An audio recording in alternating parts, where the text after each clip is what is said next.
You are listening to Investing Matters, brought to you in association with London South East. This is the show that provides informative, educational and entertaining content from the world of investing. We do not give advice, so please do your own research. Hello and welcome to this Investing Matters podcast. My name is Peter Higgins. You can find me at Conquest3 on Twitter. And today I'm delighted to be speaking with Jay Younger, the Aubrey Capital European Investment Analyst and manager of the Aubrey Capital AIM Portfolio. Jay is an investment analyst and he joined Aubrey Capital in 2018 and is previously an investment analyst focusing on European small cap equities. Jay, welcome to the Investing Matters podcast, mate. Thanks a lot for having me on, Pete. Appreciate it. No, you're welcome, sir. I'm absolutely thrilled to have you on, actually, because having met you at the Master Investor Show, and then you absolutely smashed it on that particular panel, I was like, yeah, let's get this on. Let's have a full interview with Jay and find out a bit more about him. So yeah, thank you, mate. No, not at all. Appreciate the invite. Thanks a lot for having me. Cool. Right, we're going to start this Investing Matters podcast, Jay, going all the way back to some things, because I like to find out stuff about individuals that others don't know and talk about the whole journey, because that's the most important thing that makes you unique to everybody else that's out there in the investment industry. So I'm going to start this with initial interest potentially in becoming the Alan Wells of Scotland, right, for the 400-meter sprint category, right? So you're an outstanding athlete, yeah, and you won a prestigious sports scholarship to study sports science and chemistry, and you went to Loughborough University, yeah? Regularly recognised as the best university in the world for sports-related subjects. Tell us a little bit about that episode, what happened, and why that didn't go as planned, as often is the case with athletes. Yeah, so I went, as you say, I went to Loughborough University on a sports scholarship. My discipline was 400 metres flat. And at the time, I'd just been sponsored, well, if you like, for the Commonwealth Games in 2014. And it was a really exciting time in my life. I kind of thought that I was going to be off the back of just having because London 2012 had just happened. I just had my Olympic trials as a 17-year-old. I didn't make the Olympic team, but I knew I wasn't going to make it, but it was more just for the experience to potentially make Rio in 2016. And then we went to Loughborough University with high hopes. And I just fell out of love with the sport. It's sad to say, but I think as a spectator looking in, there's a lot of things that you don't see, and it was quite a tough lifestyle to live. My good mate Jake Whiteman, who I went down with, he became world champion just last year in Eugene. So it's really interesting. You've got two case studies of a guy going down to Loughborough, making it, becoming world champion, and myself who bowed out after 6 months. But it was an incredible journey, and I learned a lot. And I feel like the work ethic that I learned as an athlete, I tried to apply that to my day-to-day work as well now. Brilliant. No, thank you for sharing that. I think it's very important that we learn from our challenges, don't we? And that's what makes us stronger and stronger. So Jay, I want to go on now and talk about what triggered your interest in investments and finance, leading up to your initial fledgling role, answering calls about pensions, right? And then 8 months contract with Baillie Gifford, which is a bit more prestigious, I must say. And can you tell us how you then utilize that time as well to self-fund yourself in gaining your investment operations certificate and the investment management certificate as well at the same time?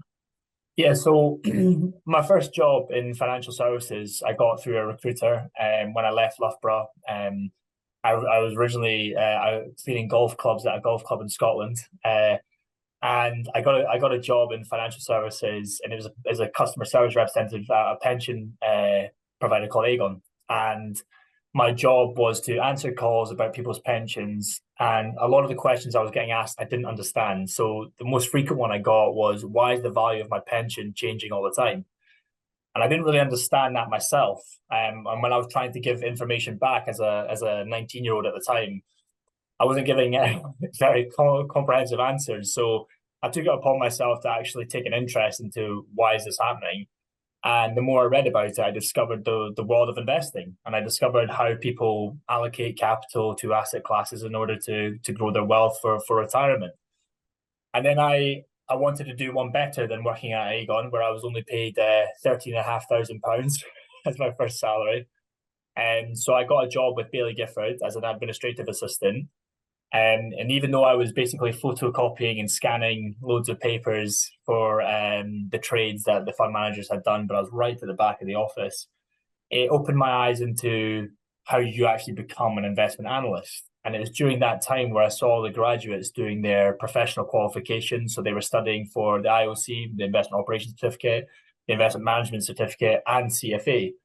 So I just took it upon myself. I asked Baillie Gifford at the time, I said, can you pay for my exams? But because I was only on a contract that was going to run, I just say after 8 months, they were like, no. So I just paid for it myself. I just thought, why not? I went for it. And then, I reapplied to university to study economics and finance at Heriot Watt. So I was a bit late going into university. I was 21 at this time. And I started studying from a CFA level 1 at university. And then, just kept going.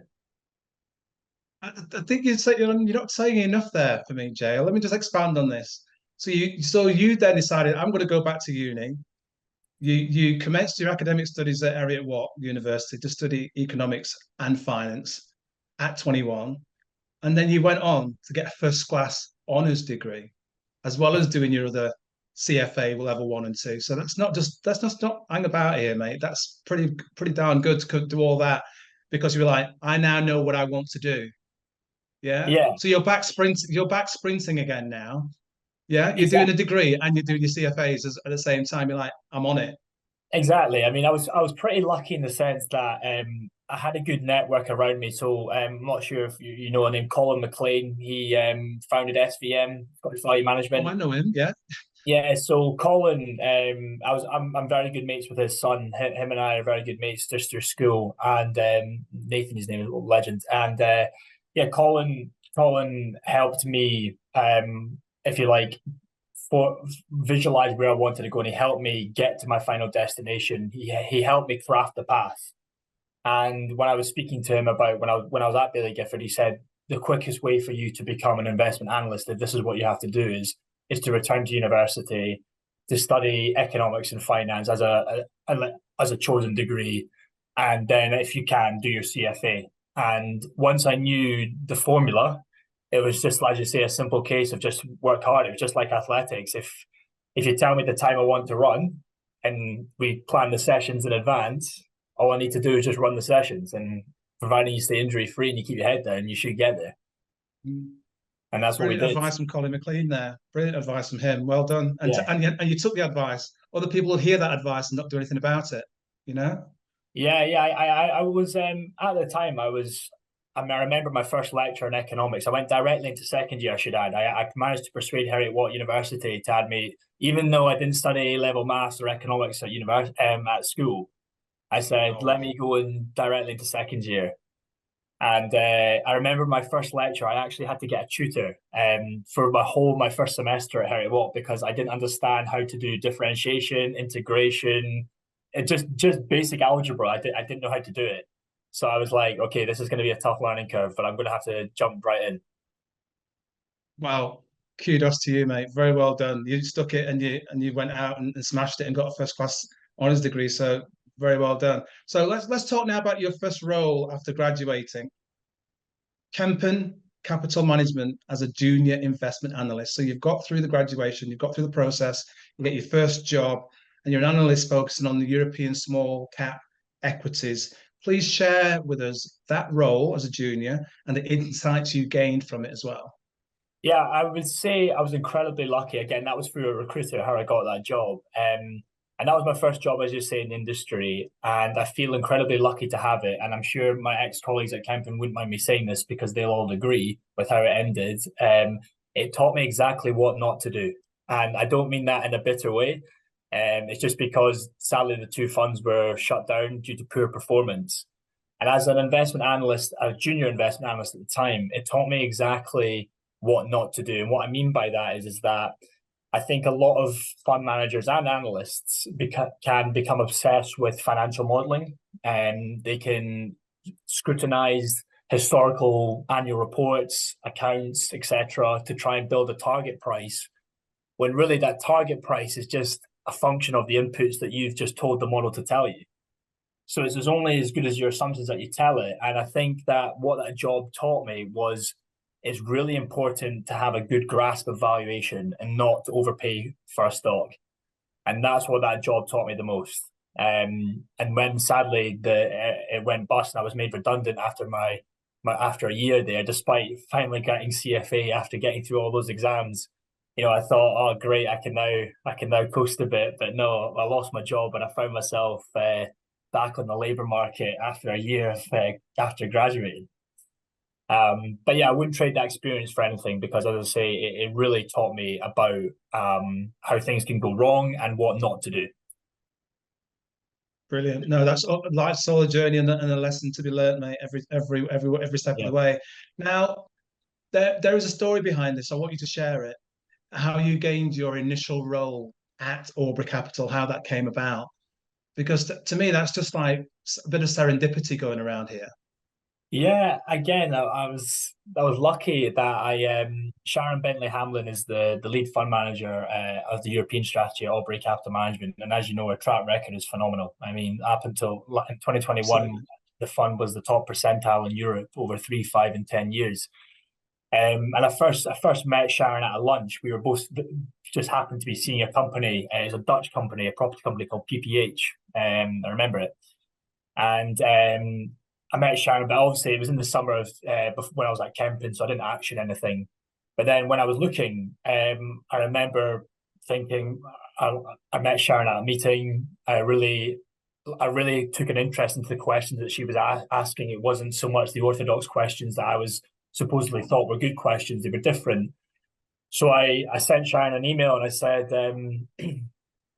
please, can you interview me? I think at Aubrey you're missing the trick with sustainability and ESG, because I forgot to mention at Kempen I'd come from a SRI background, so the funds, although it was European small cap equities, there was a strong focus on ESG.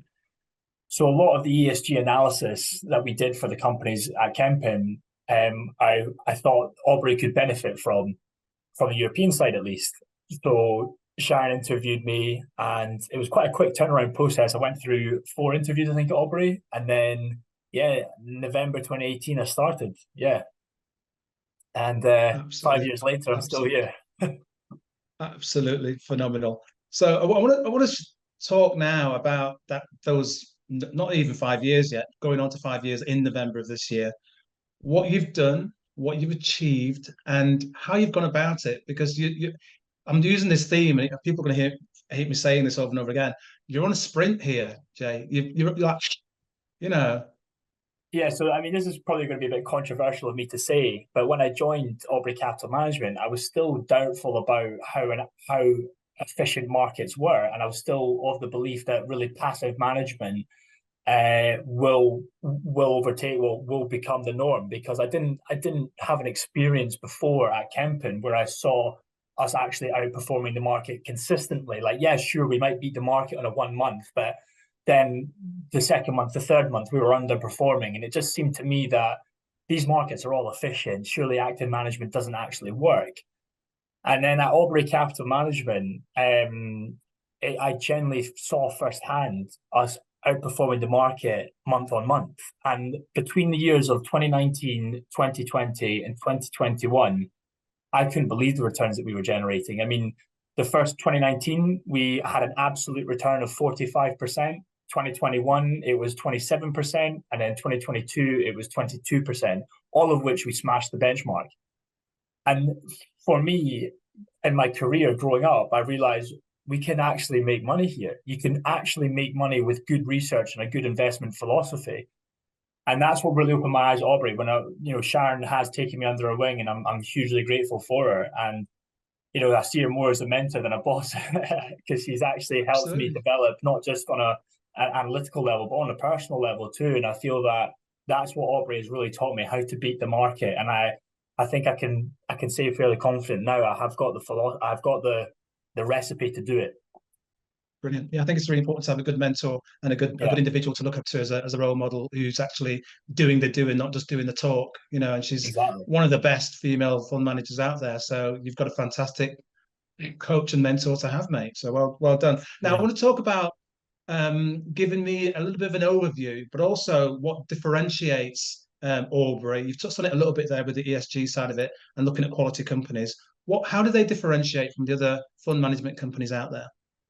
Yeah, I'd say, other than, if we don't want to go too technical just now, we can go technical. But I think the biggest thing about Aubrey is that there's no bureaucracy in the company at all. So I'd say if we have an investment idea or we have an investment decision to implement, we don't need to jump through X amount of committees to get that decision over the line. We can get it done literally in that minute. So if we're managing the money and we see a valuation opportunity after having done our research, we're straight in to buy it. We don't need to consult X amount of people about what we're doing. And I feel like, having come from an investment banking side at Kempen to seeing that at Aubrey, that speed is a big competitive advantage, I'd say, that we have over other houses. Fantastic. I didn't know that. That's really, really good.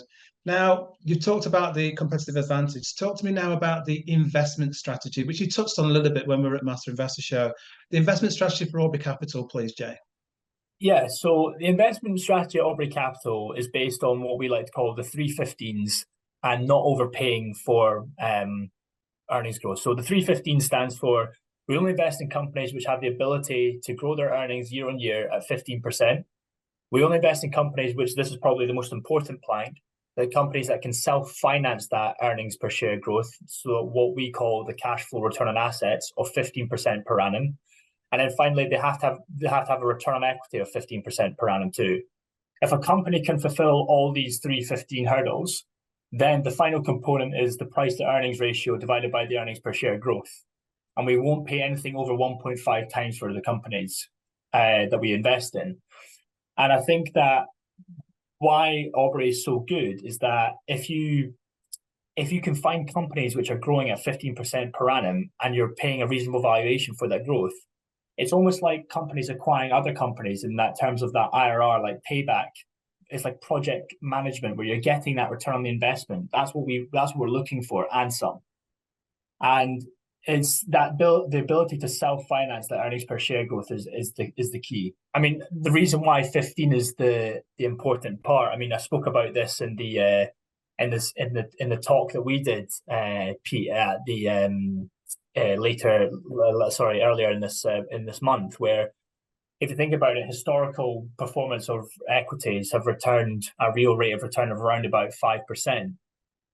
Typically, you have to then add on an adjustment factor for inflation, and that can be anywhere from 3 to 5%. So let's round up there. If you call it 8 to 10, then you have to take into take into account that as us active managers, in order for us to justify our existence, we need to beat the benchmark by let's say 2%. So then if you add 2% to the range of 8 to 10, you're going to get somewhere between 10 to 12%. And then you need to take into the humble truth that as active managers, we don't always get our decisions right. So if you divide 10 or 12% by 70%, de facto you get around about 15%. And that's why we do it. And that's why when we invest in companies, 15% is the minimum that we're looking for in order for us to invest. And that's probably why across the benchmark, you're beating most companies. Yeah, I mean, last year, again, I've been learning a lot. And last year was a massive learning curve for me, again, because 2022 was a really tough year for Aubrey. Not just for Aubrey, I think it was really tough for any growth manager. And I think given the way that the types of companies that we invest in, most of those companies, because I should say we're bottom-up investors. And what that means is that we don't let the macro dictate where we pick our companies. We like to, if we see a good company, we're agnostic to the benchmark, or we're indifferent to which sector it's operating in. If that company is performing well, we're going to buy the shares. And I think last year, because we had quite a lot of exposure to the information technology sector, the derating that happened was a big wake-up call for me and a big learning curve for me, because I'd never experienced that. I never experienced a time where you have a company which is growing its underlying earnings growth at 89%, which we had in the portfolio, and yet shares are off year to date down 50%. It was a very confusing and difficult time to manage money. Yeah, and it happens, and like you say, but the beauty of it is that the quality of the company and the revenues of the companies is improving. It's the market underlying that's changed. So that's about the consistency, which we're going to touch on a bit later. I want to touch on a little bit there about your qualifications and go back about the importance, because one of the things that triggered you to contact and speak with Sharon was about the ESG angle, and that's embedded within Aubrey Capital. So please, can you share with us the ESG criteria and how that's integrated into investments and why it's so important for Aubrey Capital? Yeah, so at Aubrey Capital Management, we designed our own in-house ESG framework. So we divided our ESG questionnaire into E, S, and G, each section equally weighted between the environment, social, and governance. And there's 29 questions in total, which we do. And where we focus our ESG analysis on is on the material risks of the companies. So, for example, if we're investing in a heavy manufacturer, we're going to be more interested in their health and safety policies as we are opposed to their data and cybersecurity policies. Or if we're investing in a company which deals with a lot of customer data, we're going to be more interested in their data and cybersecurity policies as we are their health and safety policies. Not saying that we wouldn't pay attention to health and safety policies, it's just that's the material pressing risk. I think at Aubrey, we take a common sense and pragmatic approach to ESG management. We don't like to attribute or discount value like a premium or discount to the valuation of a company because we think that it has good ESG or poor ESG. It's more the fact that we like to have frequent dialogue with management and try and understand, okay, just because they might not have published certain policies or regulatory certificates around a certain ESG topic, that doesn't necessarily mean they've got poor ESG. It just might mean that they've not got the budget to dedicate to disclosing certain policies. And that's why I'd say, going back to a key competitive advantage at Aubrey, is that having the ability to speak to management is a big benefit to us. That corporate access is very important. Brilliant. Love that response. Thank you. Now, Jay, you've touched on it there slightly prior to the question prior. When you look at some of the really good results of your portfolio holdings of late, and you've been struck by the irrational reaction and often inconsistent reaction of the share price movement, what, in your view, is happening in the investing arena at the moment regarding some fundamentals? Yeah, I think that at the moment there's a lot of variables which are affecting the share prices, and it's not necessarily due to the fundamental performance of the underlying companies, rather to do with more sentiment driven. I mean, the obvious factor is the concerns around inflation and interest rate rising. If you can hold, now in the bank, if you're getting 5% risk free, then it's quite tempting to just keep your money in the bank and not invest in the stock market, because at the stock market, you're taking on a risk, whereas in the bank, there's no risk and you're getting 5%. So I think that's probably one of the biggest variables. I also think that one of the most not concerning, but it's more the fact that just investor nervousness around the uncertainty around this rate cycle. I think as soon as the rate cycle starts to turn, I do expect there to be a big bounce in equities, particularly equities which are characterized by more growth characteristics. Because these have been derated so hard, particularly in 2022. They're due a re-rating. I mean, there's some companies in the portfolio. There's one I spoke about just there. Its underlying earnings per share growth 89%, but year to date shares are down 50%. I mean, to me, that's not rational. So I think we are due to see a big re-rating. But yeah, I mean, long story short, I would just say I think there's a degree of risk aversion that's not subsided yet, and I think until the rate cycle starts to ease or alleviate, then we should see money start to flow back into equities. No, I appreciate that reply. Thank you ever so much for that, Jay. I want to touch now. We talked about interest rates, but also another factor impacting the markets, or appears to be, is inflation, Jay. Yeah. And it seems that the market's trying its level best to move on from the inflation question. The debate's been raging for nearly 2 years now. Less than 2 years ago, notably, economists and central banks were saying rising inflation was transitory. Less than 6 months ago, it's saying it peaked. Now they're saying it's possibly sticky. How do Aubrey Capital just wade through all of this noise on inflation to pick the best quality European and UK stocks? Yeah, so with regards to the inflation, you're right. It's so inconsistent, the narrative, and the numbers are saying one thing and the narrative is saying the other thing. But I think when you're in a high inflation environment, it's really important to pick companies which have high gross margins or high margins in general. And the reason for that is because it demonstrates that the companies have a high ability to pass through any cost inflation which they might be experiencing. So last year, Q3 of last year, that was probably the peak of the margin contraction that we saw in our portfolio, where a lot of the companies that we were investing in were all saying the same thing, margin contraction. And it was quite disheartening to see that despite that we were investing in good companies, the margins were contracting and share prices were declining. So I'd say now, because we have companies which have lean operations and they have had the ability to absorb that cost inflation and pass through that pricing on to customers, we're now actually reporting a margin expansion average in our portfolio of 70 basis points of the Q1 quarterly results that we've seen. So I would say it's all about, well, not all about, but an important variable is to invest in companies which have the ability to pass through any cost inflation and have high margins. Okie dokie. So I'm going to be cheeky now and on public disclosure to what's already out there. A European company you found or an AIM UK company you found that meets those margins, that's going to be able to push through to the customers, that's doing well? Yeah, so AB Dynamics is a company that we came across in the AIM portfolio and on the European strategy side. It's slightly too small for the European strategy just now, given our minimum market cap range of 500 million. However, that's a company which has a clear competitive advantage in its products and its services that it offers, particularly around simulation and brake testing. And that's an example of a company which is going to report margin expansion as well as a strong growth in earnings per share over the medium term, at least anyway. Okay, no, thank you for that response. Now you've spoken about it already a little bit. You're a big advocate, and so is Aubrey, for growth at a reasonable price, GARP. Please can you expand on the importance of not overpaying for an investment? Yeah, so I think overpaying for an investment, like what does that mean? And that's one of the key questions that I actually learned to answer at Aubrey. Before I joined Aubrey, if someone asked me, is a company expensive or not, I wouldn't know how to answer it.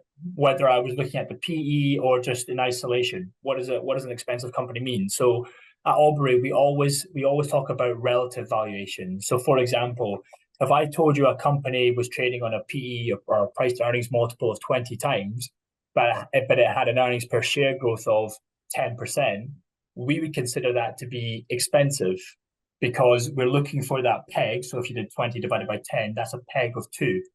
So for us, that valuation threshold is being breached. It's above 2 times. And the reason, by the way, we look for 1.5 times is because that if you're buying a company which is growing its earnings at 15% per annum and you hold it for a full business cycle, which is typically 7 years, you're going to see a return on investment of your 100% of your money, which is why we implement the 1.5 times peg. But anyway, so if someone said to me, okay, you've got this another company which is trading on 20 times PE, but it's growing its earnings per share at, say, 20%. Well, all of a sudden now that to us looks attractive because it's trading on a peg of 1. So for us, it's all about relative valuation. So it's not about absolute PE, although absolute PE is important, but it's also about what is your price to earnings against? And typically for us, it's always earnings growth. But during the times where the markets where we were operating in a zero interest rate environment, I remember looking at companies where we were trying to get into loss-making companies which were turning profitable the following year. So they were still growing their earnings at above 15% on a 2-year average basis. But I remember sometimes we were valuing companies on a price to sales growth. I mean, it was absolutely like PE territory. It was like private equity kind of jargon. And I think that's what I've learned in going into 2022 is how quickly the environment can change, and all of a sudden those valuation variables that we were once attributing to loss-making companies, you would never do that now, because it's just not a favorable environment for those types of companies. Absolutely. I mean, I'm seeing that all the while now with regards to the metrics for the UK companies versus the UK companies. We're going to touch on a bit later on. Jay, you've touched on this at the Master Investor Show as well. During times of market volatility and uncertainty, what is the best long-term investing strategy for investors?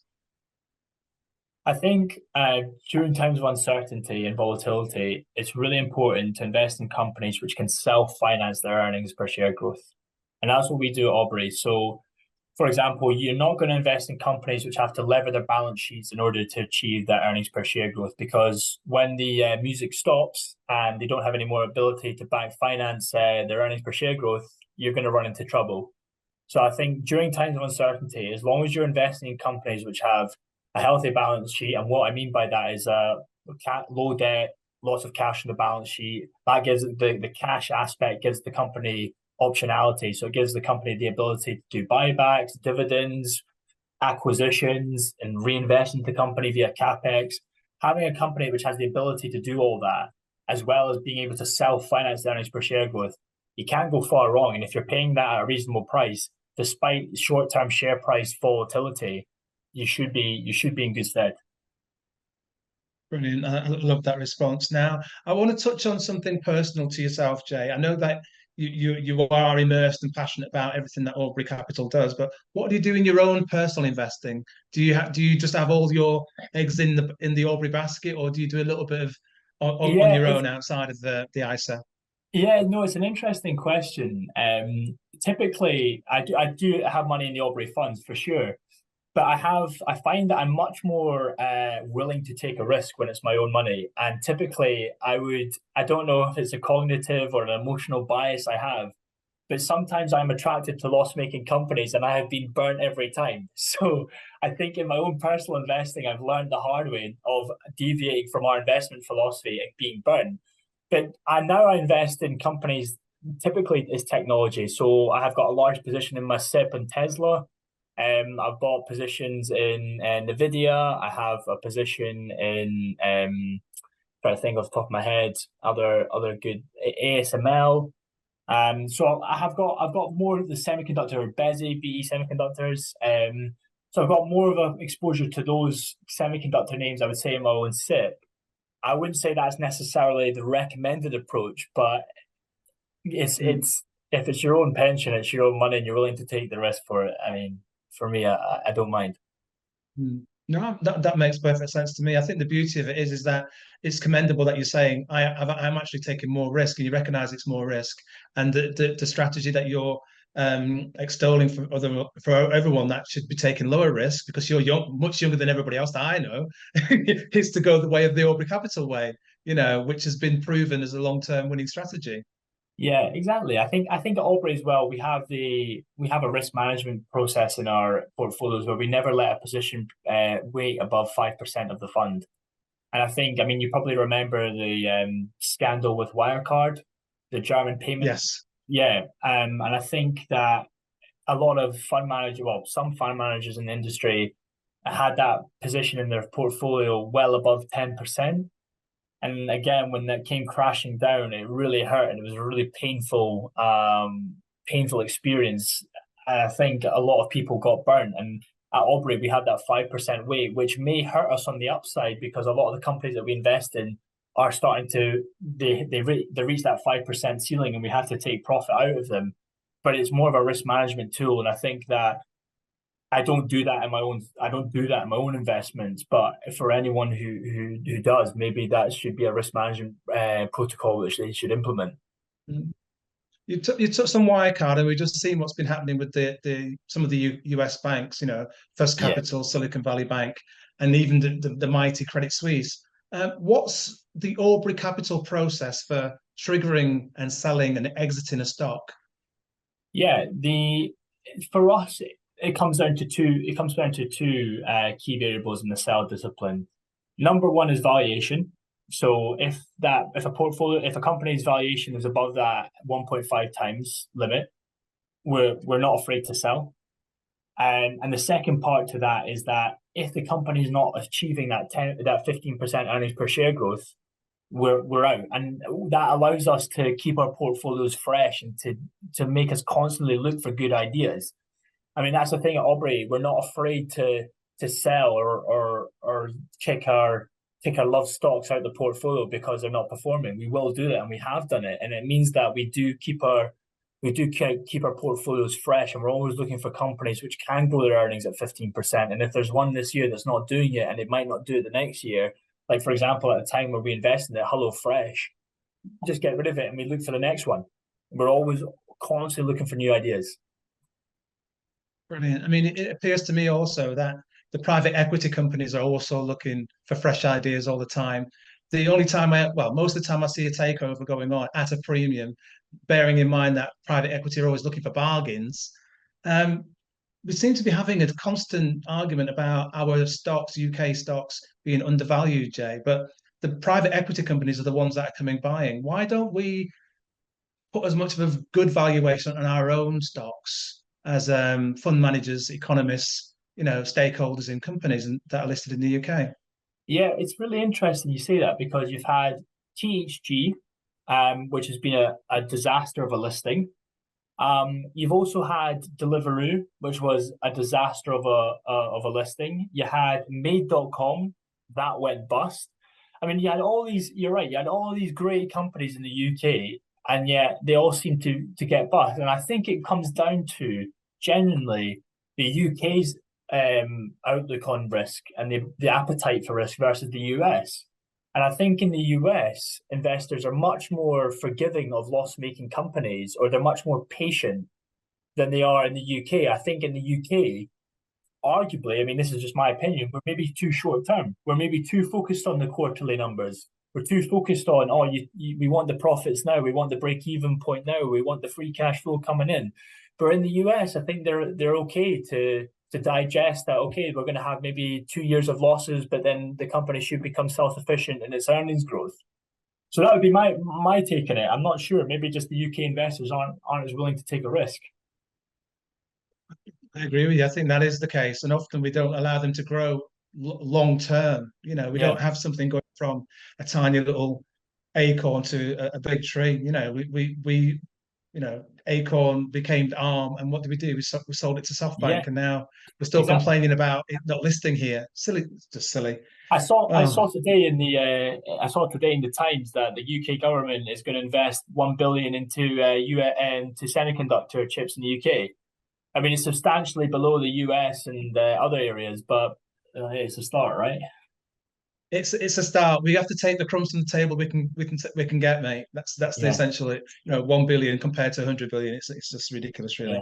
Right, Jay, I want to talk about the balance side of it. That's important. The health side of it. Before I go to my final question, because I'm conscious I've had you on here for a little while. You're a former athlete, so you enjoy your CrossFit 6 times a week, and you also compete in competitions throughout the year. What is CrossFit?